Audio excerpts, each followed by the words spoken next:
नमस्कार जय Jagannath mama's kitchen को आपण स्वागत। फ्रेंड्स मुझे नहीं आसी राजमार रेसिपी। फ्रेंड्स राजमार भरपूर रही है विटामिन विटामिन रही है B12 B1 B2 B6 and iron zinc fibre सबू विटामिन जाक रही है। राजमा खाइबा द्वारा किडनी हार्ट सुस्थ रही है। तेणुक घरे सब राजमा प्रस्तुत करंतु। जदि कहीं राजमा खाइबा पसंद करूना एहीपरि राजमा प्रस्तुत करंतु। देखिबे भल भाबरे राजमा खाइबे, न खाउथिबा लोक मध्य खाइबे। आसंतु प्रस्तुत करिबा राजमार रेसिपी। राजमा प्रस्तुत करिबा पई प्रथमे राजमा को भल भाबरे धोई नेछि। धोई 5 ରୁ 6 घंटा भिदे नेछि। आपण चाहिले ओवरनाइट भेदे पारिबे। राजमा प्रस्तुत करने प्रथमे मसला प्रस्तुत करनबा। मु गैस रे गोटे कढ़ई बसै नेछि। कढ़ई रे गोटे चामच हेबो ऑयल दे देछि। ऑयल दे सारिबा परे एथिरे गोटे चामच जीरा, सुखिला लंका, आपण चाहिले अधिक सुखिला लंका दे परिबे। मु एठी गोटे सुखिला लंका देछि। गोटा मसला गरम मसला रे रहिछि दालचीनी, गुजराती आउ लवंग, अदा, रसुण, पियाज एसबू को दे टिके भल भाबरे भाजी नेछि। टिके भाजी हो सारिबा परे सेथरे मु किछि काजू मिसै नेछि। देखंतु एसबू टिके भाजी हो सारिबा परे मु एठी 5 ରୁ 6 टी काजू दे देछि। काजू को मध्य टिके भाजी नेछि। काजू टिके भाजी हो सारिबा परे गोटे बड़ साइज रे टमाटो दे देछि। टमाटो को मध्य टिके भाजी नेछि। भाजी सारिबा परे किछि समय पय टमाटो को घोड़े नेछि बा सब मसला को घोड़े नेछि। एठी हमरो किछि समय हे जायछि। 2 ରୁ 3 मिनिट हे जायछि। टमाटो बढ़िया सॉफ्ट हे जायछि। हमरो मसला सब भाजीबा हे गला। वर्तमान गोटे प्लेट को मसला सब बाहर करि आनिबा। देखंतु एठी मु सब मसला को बाहर करि आनछि। बाहर करि सारिबा परे ताको ठंडा हबा पय 5 ରୁ 10 मिनिट रेस्ट छाडी दबा।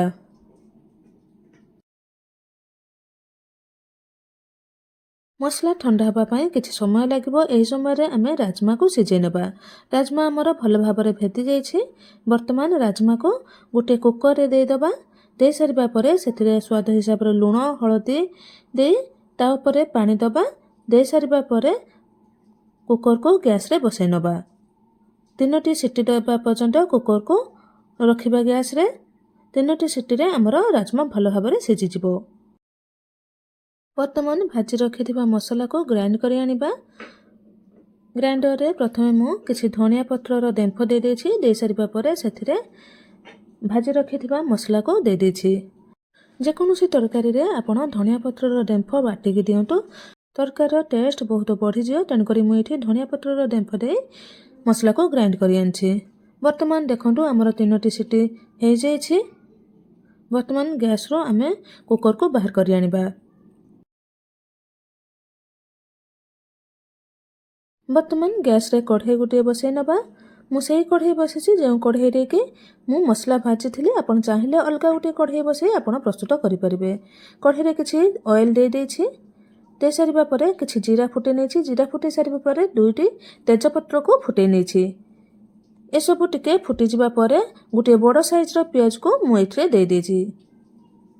बड़ साइज रो प्याज को दे सारिबा परे भल भाबरे ताको भाजी नेछि। गोल्डन ब्राउन होबा पर्यंत मु एठी प्याज को भाजी नेछि। प्याज गोल्डन ब्राउन हे सारिबा परे सेथिरे मसला मिसै नबा जहा कि हमें ग्राइंडिंग करी आगुरु रखिथिले। प्याज रे मसला दे सारिबा परे मसला को 1 ରୁ 2 मिनिट कसी नबा। कसी सारिबा परे सेथिरे मु गोटे मीडियम साइज रो टमाटो दे देछि। आपण चाहिले एठी टमाटो दे परिबे नहले स्किप करि परिबे। किंतु टमाटो दबा द्वारा टेस्ट टिके अधिक आसी था। जो माने टिके कम टमाटो खांदी आपण स्किप करि परिबे कारण आगरु आमे मसला रे टमाटो देइछिलु। टमाटो को दे भल भाबरे मसला को कसी नबा। देखंतु एठी हमरा टमाटो भल भाबरे सिझि जायछि। वर्तमान मसला हिसाब रे आमे लूण दे दबा। आमे राजमा रा आगरु लूण देथिले। वर्तमान केवल मसला पय लूण दे दबा। लूण हल्दी पाउडर लंका पाउडर गरम मसला और राजमा मसला दे भल भाबरे कसी नबा। मसला को आम भल भाव कषा जिते पर्यंत आमर मसलार साइड्रु ऑयल रिलीज न होती से पर्यंत मसला को टिके भल भाव कषा। मसला कषापी ये आमर 10 ରୁ 12 मिनिट समय लगी। देखो ये आमर मसला भल भाव कषा हो गला। साइड्रु अल्प टिके टिके ऑयल देखु रिलीज होछि। एहीपरि बारंबार गोटे स्पेचुला साहाय्य बारंबार एहीपरि घांटी मसला को भल भाव कषि नेबा। मसला भल भाव कषिबा द्वारा आमर राजमार टेस्ट बढ़ी थाए। तेणुक मसला कषिबा बेले आपण भल भाव ध्यान दे मसला को कषि नेबे। देखंतु एठी आमर तेल रिलीज होछि। आमर मसला भल भाव कषिबा हो जाइछि। वर्तमान एही मसला रे आमे सिझे रखिथिबा राजमा को दे देबा। देखंतु मु गोटे राजमा को चिपी देखौछि केते बढ़िया आमर राजमा सिझी जाइछि। वर्तमान एही राजमा को मसला रे दे देबा। केवल राजमा देबे। राजमार पानी को मु स्टेन करी रखि देछि गोटे अलगा जगह रे।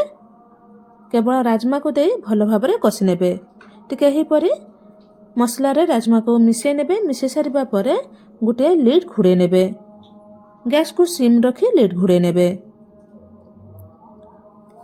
लिड घुड़ेबार 2-3 मिनिट परे आपण राजमारू लिड बाहर करी राजमा को आउ थरे भल भाव कषि नेबे। देखंतु एठी हमर राजमार लिड बाहर कर नेछि। देखंतु ऑयल किपर रिलीज होछि। वर्तमान राजमा को भल भाव टिके कषि नेबा। कषि सारिबा परे रखिथिबा पानी आमे दे देबा जहाँकि आमर राजमारू आमे स्टेन करी रखिथिलु। एठी आपण आपणकर अकॉर्डिंग पानी दे परिबे। आपण जदि बेसी पानी रखिया पे चाहछन्ते आ टिके पानी दे परिबे किंतु गरम पानी देबे। रोटी रे खाया पे चाहतले अल्प पानी दे आपण करि परिबे। आपण जदि राजमार रेसिपीटी एही पर्यंत आपण देखि सारिलेनी आपण कमेंट करी जणैबे आपण केउ डिस्ट्रिक्ट रो देखुचंती। आपण कमेंट करी जणैले मु जानि परिबे आपण को पाखको मोर रेसिपीटी पहुँची। मोर रेसिपीटी को पर्यंत जाइछि। आपको राजमा रेसिपी भल लगे कि नहीं आपण कमेंट रे मध्य जणै परिबे। देखंतु एठी हमर राजमा रेसिपी हे जाइछि।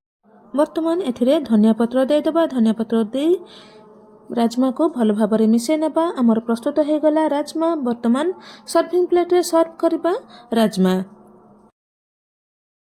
एहीपरि राजमा प्रस्तुत करंतु। देखिबे गोटे रोटी खाउथिबा लोक 4टी रोटी खाइबे। एही रेसिपीटी किपरि लागिला कमेंट रे जणैबे। भल लागिथिले लाइक शेयर सब्सक्राइब करिवे। रहुछि धन्यवाद। जय जगन्नाथ। पुणी थरे देखाबो आउ एक नुआ रेसिपी रे। Till then bye bye.